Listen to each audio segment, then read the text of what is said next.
Governor نجم الدین ایوب کافی عمر تک شادی سے انکار کرتا رہا۔ ایک دن اس کا بھائی اسد الدین شیر کو اس کے پاس آیا اور پوچھا کہ تم شادی کیوں نہیں کر رہے؟ تو اس پر گورنر نجم الدین ایوب نے کہا میں کسی کو اپنے قابل نہیں سمجھتا۔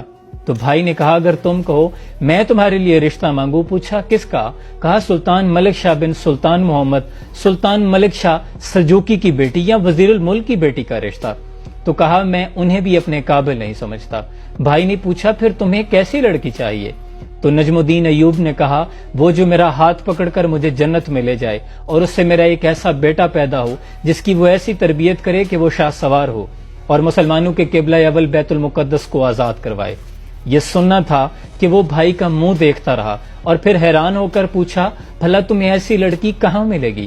تو اس پر نجم الدین ایوب نے کہا اگر نیت میں خلوص ہو تو انشاءاللہ اللہ نصیب کرے گا۔ گورنر نجم الدین ایوب ایک دن تقریت میں ایک مسجد میں امام صاحب کے پاس بیٹھے تھے۔ ان سے بات چیت میں مصروف تھے کہ مسجد میں ایک باپردہ لڑکی داخل ہوئی۔ اس نے امام صاحب کو بات کرنے کے لیے قریب بلایا۔ امام صاحب نے اس سے بات کرنے کے لیے نجم الدین سے اجازت طلب کی۔ نجم الدین پردے کے پیچھے سے امام صاحب اور لڑکی کی آپس میں ہونے والی گفتگو کو سن رہا تھا۔ تو امام صاحب نے اس لڑکی سے پوچھا کہ بیٹی تم نے اس رشتے سے انکار کیوں کر دیا جو میں نے بھیجا تھا؟ تو لڑکی نے کہا کہ اے ہمارے شیخ و مفتی بلا شبہ وہ لڑکا اعلیٰ منصب اور اچھے خاندان کا تھا، وہ خوبصورت تھا لیکن وہ میرے قابل نہیں تھا۔ جس پر امام صاحب نے لڑکی سے پوچھا تمہیں کیسا لڑکا چاہیے؟ تو لڑکی نے کہا وہ جو میرا ہاتھ پکڑ کر مجھے جنت میں لے جائے اور اس سے میرا ایک ایسا بیٹا پیدا ہو جو شاہ سوار ہو اور مسلمانوں کے قبلہ اول بیت المقدس کو آزاد کروائے۔ نجم الدین نے جب لڑکی کی یہ بات سنی تو وہ تھک رہ گیا کیونکہ یہ وہ خواب تھا جو اپنے سینے میں برسوں سے چھپائے بیٹھا تھا۔ اس نے فوراً شیخ صاحب سے کہا کہ میں اس لڑکی سے شادی کرنا چاہتا ہوں۔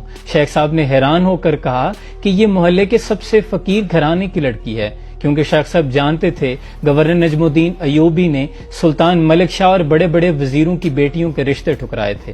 لیکن گورنر نجم الدین ایوب نے کہا کہ میں اسی لڑکی سے شادی کرنا چاہتا ہوں۔